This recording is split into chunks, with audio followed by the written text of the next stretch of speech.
first ask you, what is it exactly that gets you up in the morning? My job.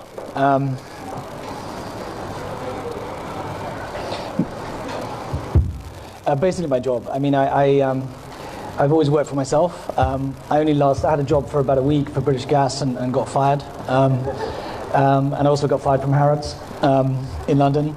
So I've never really worked for anyone else. For me, it was always more exciting to do something on your own. And even though business can be extremely challenging sometimes, it's still what gets me up in the morning.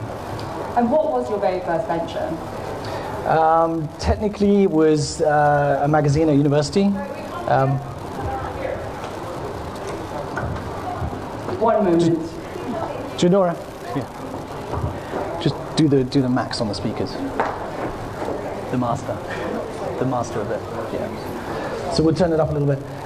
It was at school. I did a magazine. Then at university, I sold T-shirts basically from between the colleges. After I left university, I started my first proper company. And in 1994, just shortly after you graduated from the University of Bristol, you founded Frontier Media. Before I go on to my question, can you just quickly explain what Frontier Media did? Yeah, it was a tiny startup. It was just me in a garage, basically doing music services for magazines and newspapers. So in those days, you couldn't really hear music before it was released on the radio. So one way we allowed people to phone into a phone line and listen to it. It was something that didn't have license permission, but I decided to give it a go. It was possible because of the technology that came along at that time, and at the same time the record companies just didn't license anything. So it was at the beginning of that whole licensing breakdown.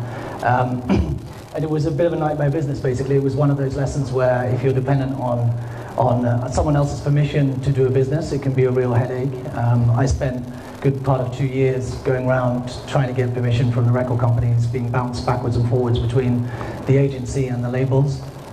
Eventually I managed to persuade a few magazines and newspapers to run the service. And basically, one of them was The Sun, and if anyone's from the UK, you know The Sun has about 4 million readers. And they said, oh, just screw it, do it anyway.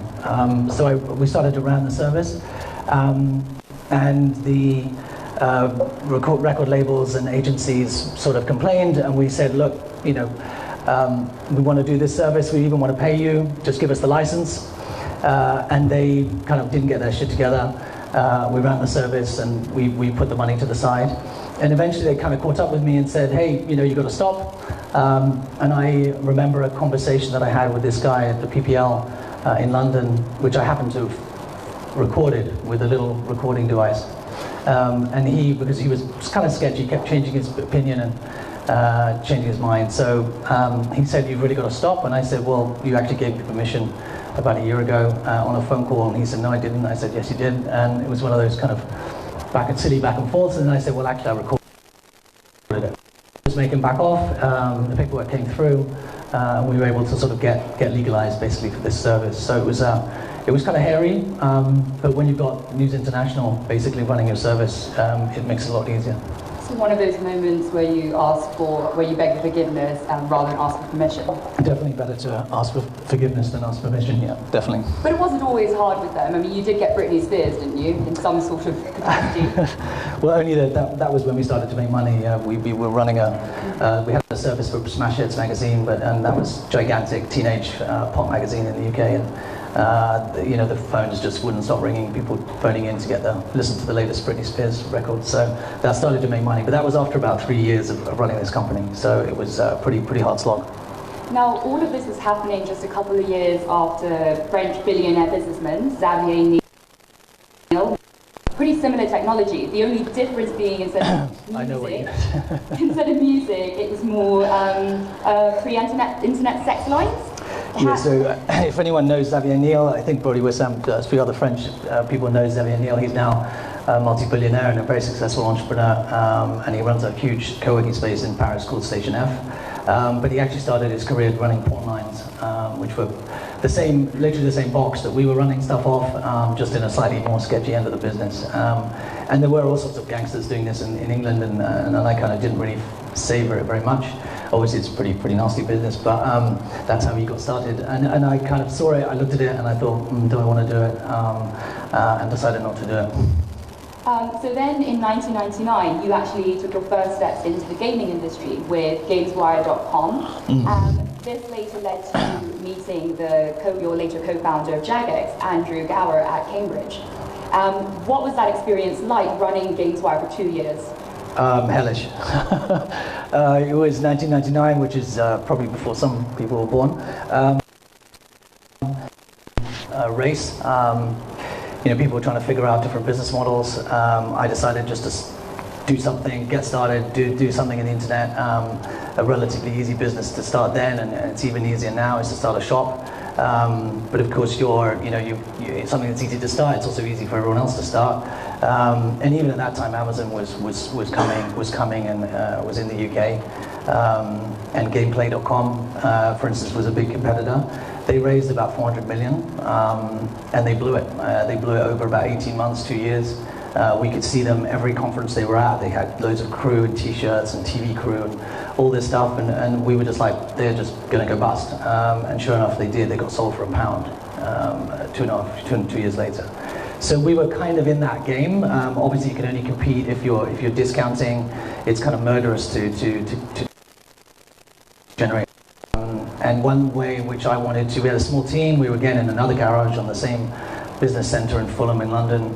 So I had Frontier Media in one garage and Gameswire.com in another garage. I was just running backwards and forwards across the courtyard. And Gameswire.com, we had some people doing content. We had a really cool young crew. And one of the things we wanted to do to differentiate ourselves was to look for more content to put online. So we did video clips of interviews, we did reviews, we had a green screen, we had kind of basic stuff like that. And also, I was looking for online games to add. So these were Java-based games that would play in the browser, or any kind of online game that was really sticky and would generate more user interest in the website, on the basis that if they came to the website to play the games, they may be able to convert them across to buying some box product. That didn't really work, but in that search I found some games developers doing Java games. At that time, Java games would play in the browser, but they would play with a sort of 2-inch game window, maybe 3 inches maximum. So I found one company, or at least I thought it was a company, doing these Java games, and I dropped him an email. He was super professional, responded really quickly, told me what the licensing deal was for his game. It was about $1,000 a year for one of his games. There was something in the kind of his language he was using, and he was in the UK, and I kind of said, look, where are you? What are you up to? And he said, well, actually, I'm still at Cambridge University. So I was like, well, let's go for a pint. So I got on the train, went down to Cambridge, and met Andrew for a pint. And it was during this conversation that he sort of sheepishly said, well, actually, I've got a bigger game that I want to release. And that game turned out to be RuneScape. And then he showed me, finished our pints, went down to, probably 2 pints, went down to back to his college, and he fired up his computer and he showed me RuneScape. And at that time it was, similarly very small game window, but it loaded, even on a 56K modem, it loaded in a couple of minutes, and would just start streaming in the background. And it had a 3D world, which he'd written while he was still at university. So he wrote a 3D engine, he wrote his own scripting language, MMOs software. I don't know if anyone knows about it, but it can take teams literally years to build one. But he built something simpler, but still gave a lot of game depth. And in fact, on the game window, the characters were 2D sprites. And I don't know what sprites are, but they're just 2D and they flip when they move across the screen. So the environment was 3D and the characters were 2D. So it looked kind of crappy, but it was the accessibility that even I could tell was incredibly unique and was incredibly powerful, because any kid could basically just go to this website and start playing. And I said, look, what do you want to do with that? And he said, well, I'd really like to self-publish. I really want to just do it myself, but I don't know how to. So that started a conversation with Andrew that led to me co-founding the company with him and his brother, Paul. and his other brother, Ian, who was only about 11 at the time. And we decided to create a premium version of the game. The version, he launched a free game after Cambridge, and it developed quite quickly an audience of about 100,000 free players. And when we spoke, we said, look, the logic is, can we just convert a few of these to start paying? If we put a bit of game content in another part of the map, and to get to that part of the map, you've got to be a subscriber. And that gamble was a 3-month, we gave ourselves 3 months. I put in 10K pounds. That was enough to pay for the servers for a few months. Andrew and Paul just got extremely busy writing additional scripts and additional game content and doing graphics and maps for that bit of the game that was going to be behind this firewall for the membership. And we like crossed our fingers. February, I think it was 25th February 2001. We switched on the members game, and it was at that point we didn't have an office, we didn't have a company effectively. I was in London, Paul was in his room, I think at his house in Nottingham, his parents' house in Nottingham, and we just crossed our fingers and said, look, if it works, if people start to subscribe, we've got a business. And in the first hour, 1,000 people subscribed. The first week, 5,000 people subscribed. And then it just started, basically. And then we literally, after an hour, I phoned up Andrew and I went, how's it going? He said, got 1,000 people. And we were like, we're in business. And that was the beginning of something which then grew into, quite a significant games company.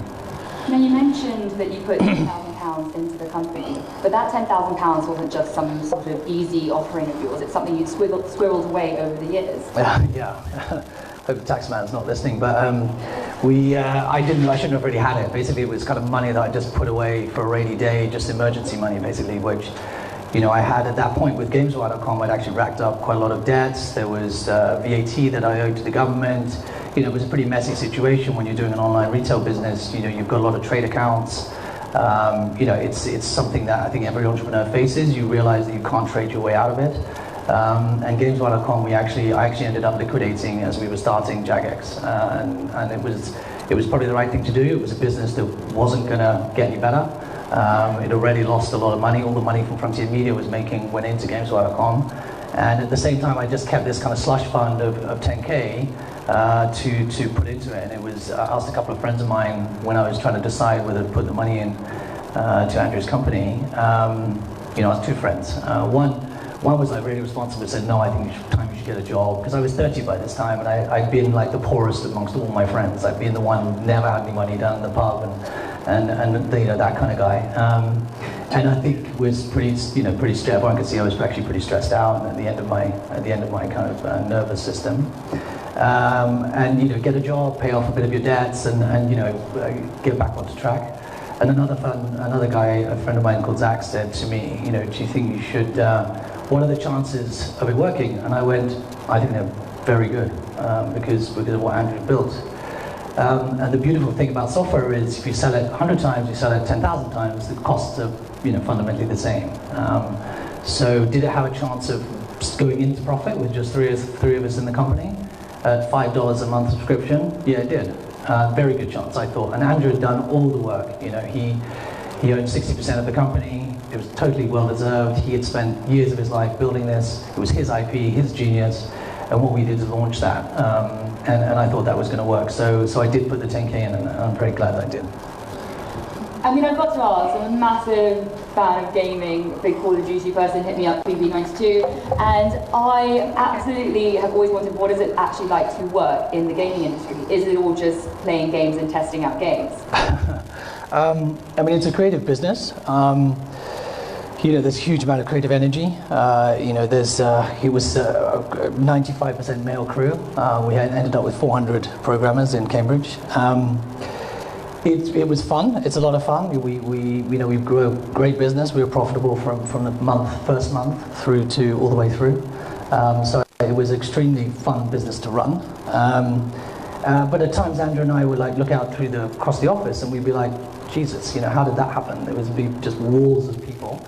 And we also had some complications to the business which we didn't anticipate. So mostly the bad behavior of our age group of people playing RuneScape is from 6 to about 15, more or less. And then they would pretty well usually migrate across to World of Warcraft or to EVE Online or one of the other more complex games. And what you don't realize is that people aged between 6 and 15 can behave in extremely bad ways. And it got to the point where we had half our team, we had 450 people, half our team was doing customer support. And most of those were just helping out people with problems, logging in-game problems, and then they have problems of bullying, people stealing stuff. I don't know if anyone played RuneScape. Did anyone play RuneScape here? Yeah, there's quite a lot of people actually. But one of my colleagues, Ryan, who's in his 20s, he came and told me the other day, he said, actually, I was one of those guys, my account, I handed over my password to someone and he stole my stuff. And he hadn't bought his way to that stuff. He'd earned it the hard way in the game, and that was. They were like, look, we've got to keep it fair for the majority of players who want to play properly. It's our job to police the system, and what we didn't realize is that you really do have to police the system. You really do have to correct people behaving badly. We had 5 million free players. We ended up with 1 million subscribers. And in that 5 million, you're going to get some people who are quite sophisticatedly bad, naughty, more than naughty. Wasn't there one in particular, very young, who did a DDoS attack on you? Yeah, we had a player who was somewhere in the Middle East, and he was doing DDoS attacks against our servers, which was a real pain in the arse. So if anyone knows anything about server infrastructure, you can have your servers just taken out of action. The Russians love to do it. It's a real pain. It's very difficult to stop. You can do all sorts of technical things, but it just takes you time and energy and money to try and stop. And it turned out that we figured out this was a player. He was, in his not even a teenager. I think he was about 12 or 13. And he was doing it, and he was writing software that took over other people's computers, using those computers to attack our servers. And we were like, Jesus, it's only a game, It's like, and we'd been banned from the game for cheating, and this whole thing was because of that. And we had to, I think, write to his government, and I think we had to write to his parents, and say, look, you're actually doing an international crime. It's cybercrime, and you might be in I think he was kind of difficult to extradite him. Of course, we didn't want to extradite him. We just wanted to stop. We wanted to see that there was a serious side to what he did. But on a similar point, we also had a hotline to the FBI. We had a hotline to there's a child protection unit in the UK police, which I visited, which is a pretty scary place to go. And we were sort of super paranoid. All the 8 years that I was there, I was fearful that one day I would wake up and there would be some sort of, child attack, some sort of kid that was, kidnapped or something, that we'd met them online through RuneScape. It was just a total paranoia fear for all of us, for Andrew and everyone. And we did a lot to try and make sure that the game was safe for kids to play. But as you know, anywhere where there are kids, there can also be people who want to contact kids. And it's, again, another sort of, dark side of humanity that happens. And we literally did. We had a number, if the FBI emailed us, we had to call back their headquarters and ask for that agent as a way of verifying them. So we would call their main line in Washington, ask for Agent Johnson, and then Agent Johnson would answer the phone. And we had to do that a couple of times. And in both cases, thank God, it turned out to be not serious. Actually, there was one case where a slightly older girl player had run away from home, and they were, she got together with an even younger player who was a guy, and the parents were already worried. I think the FBI got called, and it was that case. So, we all were sort of shitting ourselves during this period, but it turned out that there was a kind of story that was, not as bad as we feared. But that was a side to that business, which Andrew and I never expected when we started the games company in 2001. We never expected that would take up, quite a lot of our not necessarily our time, but quite a lot of our worries. Within our support team, we had actually a sort of a undercover team that was separated from the rest of the support team because they were doing stuff to try and catch scammers and cheaters by using kind of counter-intelligence techniques. I mean, it sounds absurd, but it was really true. in order to try and stop this kind of bad behavior in the game, to keep it fun for everyone, so that actually people enjoyed playing it. So it was strange that a game that's just about having fun actually had some sort of quite sort of tricky side to it. You definitely achieved a lot with RuneScape. It's now valued at 500 million, and yeah, unfortunately we sold it. But whilst you were also there, it was everyone played RuneScape, or everyone knew someone that was playing RuneScape. Did you, despite that, have any regrets during your time there? Ventures that you wish you'd gone down? I mean, only there was a couple of things. It's a bit like, it's a bit like the pawn lines being next to us when we were running Frontier Media for RuneScape. We could see mobile gaming coming, and I think Andrew and I, we had a good few looks at what we should do. The trouble was that MMOs are very, very dependent on latency, and it's very difficult to run a game that's players are on PCs and at the same time players are on mobile. Mobile, especially even 3G, it has a different latency, and you couldn't really do it. So you have to create a spin-off game, and then you have to have a separate engine, you have to have a separate whole infrastructure to be able to run that mobile game. And we kind of knew it, we knew we could do it, but we were like, shit, that's really distracting. We're going to be running 2 platforms, 2 games, 2 engines, 2 development teams, 2 everything. And it could have been an opportunity, but I think at the same time we were like, we've got a lot on our plates, and we were still at that time growing the company. We were still growing our web-based subscriber base. We kind of topped out at 1 million subscribers. I was very pleased. That was kind of when I left. But actually, revenue-wise, they managed to keep growing the revenues, and they grew the revenues, the new owners, by doing a couple of things that Andrew and I sort of resisted, which was in-game. It's called in-game purchases, in-game items, which we thought would also make the game feel a bit more unfair. But they've continued to grow the game, and that's why its valuation has gone up. So it's now part of a Chinese-listed company. And you voluntarily walked away in 2007. What were the factors that led to that decision? I think, I was actually never a gamer, I have to admit. I ran the company, I was CEO. But if anyone actually asked me anything about the game, I really didn't know much at all. I didn't have time to play it. I got shown the bits. I mean, that was the other problem, is that I would get shown the bits that were coming into the game. Someone would kind of, sit me down and show me this is what we're releasing.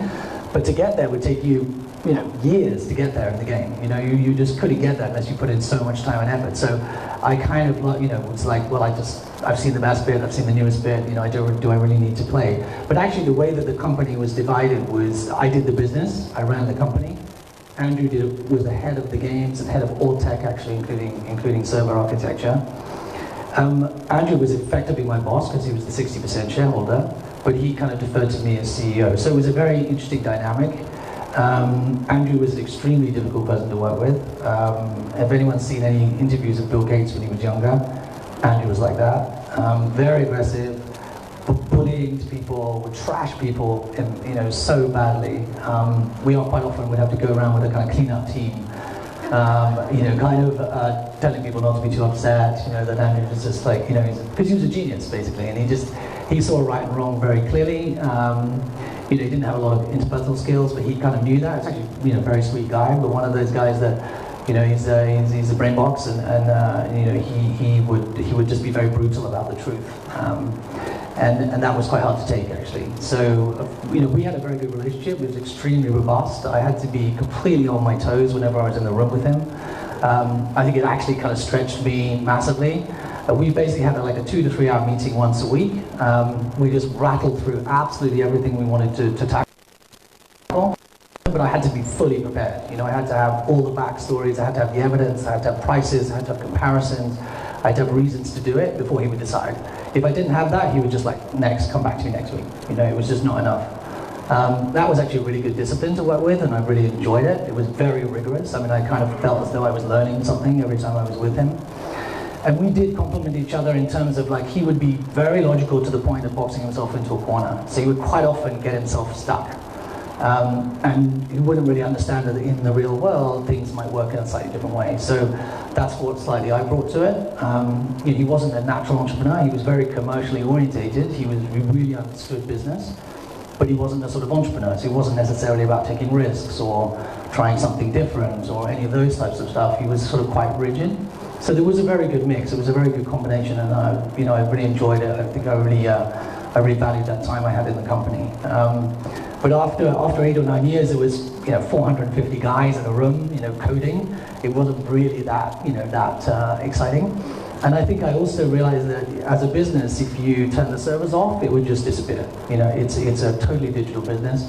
It has nothing you can touch, nothing you can smell, appreciate.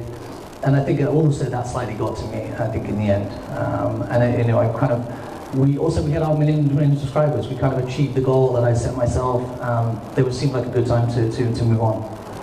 You mentioned just now that Andrew wasn't particularly a risk taker. How is your tolerance towards risk? A bit excessive, I think, probably. I take a lot of risks. But I kind of enjoy it. I think it's necessary. I think you have to put a lot on the line. I think even the Hive is a big bet. I've just taken a bet on an insect agricultural company. It's exciting. It's there some work, some don't, and it's just part of it. I think if you run a company and you make a bet, you have to. The fact that it's a serious bet makes you incredibly motivated, and that motivation is probably what drives you every day to try and make it work. Well, since then you've actually gone and invested and founded a number of companies, including renewable energy company Dawn Energy. Oh, Jesus, that was a slog. Okay, we'll go back to that. Yeah. Expense management service Expense Magic, co-working space operator. The Hive. The Hive. And agri-tech startup Fly Farm, early stage venture capital firm Honey Capital, and not-for-profit environmental organization Earth.org. Yeah, some might say I'm doing too many things. Yeah, I mean, do you think you'll ever slow down? No, I think slowing down. No, I hope not. I was watching. Has anyone watched the Bill Gates on Netflix? Yeah, it's really endearing. It's quite funny. I think similarly, I'm 50, and I don't want to slow down. I've got no interest in having an easy life. I could have a lot. I could be sitting in Italy, not doing much. But I think I would get pretty bored pretty quickly. And the recent things that we're doing, Agritech and also Earth.org, is all about sustainability. Earth.org is a not-for-profit. It feels like it's a good time in my life to be diverting energy to doing good and to giving back and to trying to make a difference, especially in the environmental sphere where there's a gargantuan crisis. With each new business that you start, does it get, maybe not easier, but does it get easier to fix the problems faster? I think you can see that there's a lot of commonalities in businesses. It doesn't particularly matter what the business is. There's commonalities of you've got to have a great team. You've got to recruit the right people. I've been extremely lucky in all the businesses I've started that I've had great people around me. Jagex was full of incredibly bright, talented people. The Hive has got a fantastic team. And Fly Farm and Earth.org, hopefully the team also, we're putting together a great team, and I think it's a good part. It's such an important part of the puzzle to have that. Sorry, what was the question? Does it get easier? Oh, yeah. You can take a lesson from one business and kind of apply it to the next. That's not exactly easier, but it's more efficient because you've seen a problem before, and you'll be like, oh no, hang on a minute, I've dealt with this before, and you can apply that lesson to the other business. And in fact, now with the Hive, actually Fly Farm and Earth.org are in the same building, and there's this fantastic kind of collaboration going on between the teams, and that's really fantastic to see. So I'm not sure it gets easier, as in the challenges don't get easier, but the experience of having had lots of different challenges in the past actually just helps you deal with new challenges when they come to you. So yeah, I think that's what I'd say. Ray Dalio, in his book Principles, spoke about that we ought to view painful problems as potential improvements that are screaming at you. How do you feel about that, or what is your attitude towards strife and obstacles? I think you have to have extremely high tolerance for pain if you're going to be an entrepreneur. It's there are just days when you have a whole day of just problems, a whole day of people coming at you, a whole day of people trying to solve things. Some days are much better than others, but I think that's the point with going back to Jagex. It was in many ways an easy business to run. Players were happy, players subscribed, but then it had this kind of tricky side to it, and most businesses do. There's not many businesses where there isn't challenging parts of the business, challenging aspects to the business. In the case of Frontier Media, it was dealing with those record labels. They were a total pain. In the case of Dawn Energy, it was dealing with Scottish farmers who would tell us to go back where we came from and throw eggs at us and stuff like that. So they all have different challenges, and I think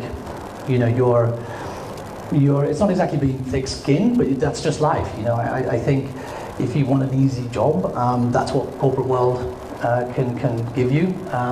If you get more protection in a corporate world, you probably get less people shouting at you in a corporate world. But you also maybe don't have quite so many exciting challenges. So I think that's definitely an aspect of entrepreneurialism which I enjoy. I'm coming towards the end of my question set before we hand it over to all of you. So you worked with a co-founder, Andrew Gower, with Jagex. Would you do that again? Yeah, definitely, especially if he was as clever as Andrew. No, I was very lucky then. I think having a co-founder, but it doesn't necessarily have to be a co-founder. It could just be, your right-hand person, your team around you, the people you hire, your second employee. It's just having great people and giving them the chance to grow, giving them the chance to take responsibility, listening to them occasionally, which I try. And it's a balance. I think having a co-founder can be really good. You have someone to share the problems with, you have someone to share ideas with, you probably should have a different mix of viewpoints, because then you might be able to make slightly better decisions. If you're a sole decision maker, you're more likely to make bad decisions. And I think having some wise people that you can turn to, it can be your uncle, it can be your colleague, it can be your workmate, that's extremely useful, and I think everyone needs that. And what is the hardest part about being an entrepreneur? Making money. Some businesses are intrinsically harder to make money from, for whatever reason. In the case of Dawn Energy, it was just getting bloody permission to put a turbine up. In Frontier Media, it was getting permission from the labels, persuading the Sun to run our service. In the case of Hive, it's just rolling out across 7 countries, which is not a particularly easy thing to do. We often wish that Hong Kong was bigger and we could just do more in Hong Kong.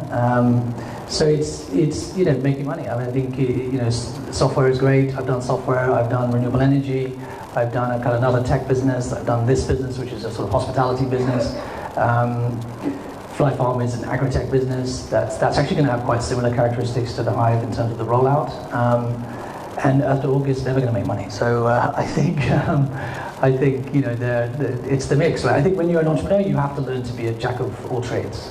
You've really got to be able to understand accounts, understand people, do good recruitment, be able to motivate your team, be a leader, be an analyst. There's a whole range of skills which you learn when you're younger. And that's what's so painful when you're an early stage entrepreneur. You're learning all the time, and I'm still learning massive amounts. But you have to try and round out your skills and develop skills where you maybe didn't have, maybe even not in the interest in how to read a P&L. But of course you have to do it, and at the same time you also need to learn people skills and be a salesman all at the same time, and that's something which is very challenging.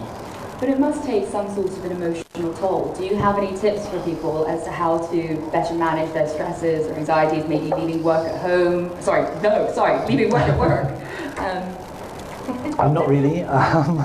Not really. I don't really have many tips for de-stressing. Other than I think in your head you have to be quite good in your head. Obviously, just being able to switch off. Obviously, it sounds so obvious, but. I actually work, quite all over the time. I kind of annoy my workmates by sending messages in the middle of the night and things like that, which is quite typical. But on the other hand, I can switch off quite well. And I think that's because when you're younger, when you're on your own, you kind of have to.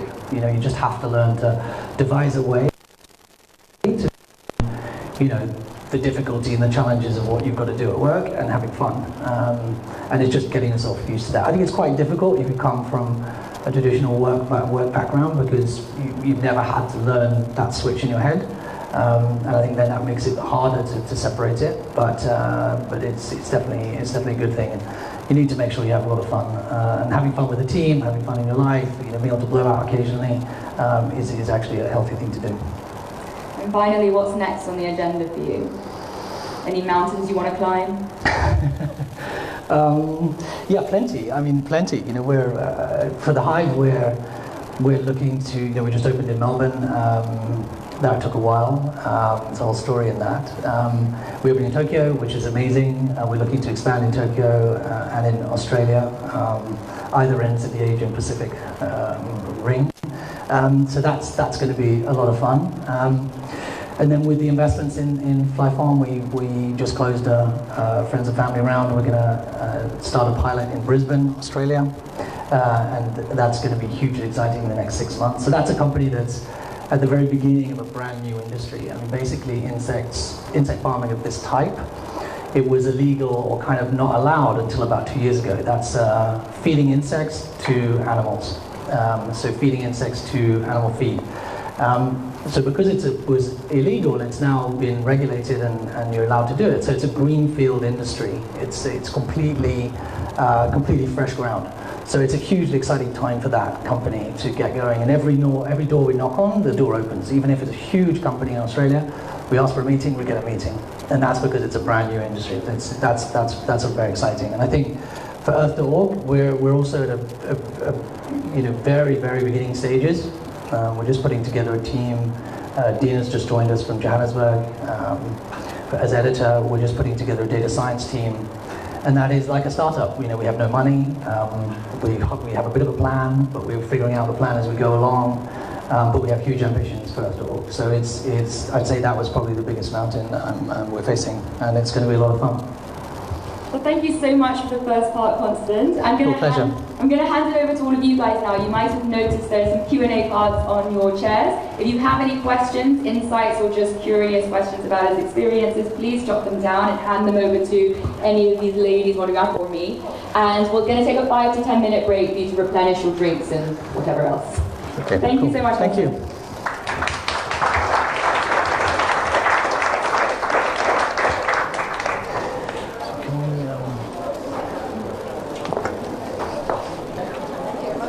Like super puffing. Oh, is it like cracking? Is it puffing? Or is it cracking or puffing?